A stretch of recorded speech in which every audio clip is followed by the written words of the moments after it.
আসসালামু আলাইকুম দর্শক, আমাদের চার্জার যারা নেন তারা নিয়মিত যারা চার্জ দেন তাদের ভোল্টেজ সমস্যা হলে আপনারা কমাতেও পারবেন এবং বাড়াতেও পারবেন। তো সেটা আমি আপনাদের দেখাই দিতেছি। আলহামদুলিল্লাহ, দেখেন আমাদের চার্জারের যে আমরা যে ধরনের করে থাকি আর কি, এই যে 10 নম্বর লাগতে ভালো মতো টাইট দিয়ে দিয়েন। এটা দেখেন, এটা হইতেছে হাই, মানে সর্বোচ্চ, মানে ভোল্টেজ কম, কাড়া দাঁড়াইতেছে না, 2-3 দিলেও কাড়া খাড়াইতেছে না। তখন সর্বপ্রথম লাগানো থাকে এখানে আমরা ভোল্টেজের সাথে অ্যাডজাস্ট করে লাগাই দিই।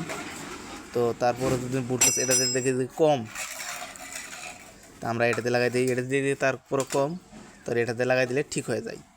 এবং ভোল্টেজ বেশি, মানে এটা কোনোভাবেই এই কাড়াটা এখানে থাকতেছে না, মানে এই যে 20-এর জায়গা থাকতেছে না, খালি 30-এর কাছে যাইতেছে। তখন আমরা খুলে এটা দিলে কমবো, মানে কম হবে। তারপরে এটাতে যদি লাগানোর পর তারপরেও দেখেন যে 30 পার হয়ে, মানে 20 পার হয়ে 30-এর কাছে গেছে গা, তখন আপনারা এখান থেকে খুলে আবার এখানে লাগাই দিবেন।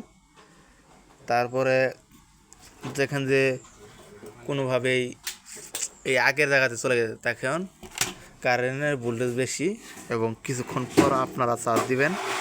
এবং সময় ধরে চার্জ না দিলে চার্জারটা পুড়ে যাবে। ওভার ভোল্টেজের কারণে চার্জার বেশিরভাগ পুড়ে থাকে। তো আপনারা যদি এই আমার নিয়মে চার্জ দেন বা করেন, চার্জ হয়, তাহলে চার্জার পুড়ে যাবে কম। তো সবাইকে ধন্যবাদ। আসসালামু আলাইকুম।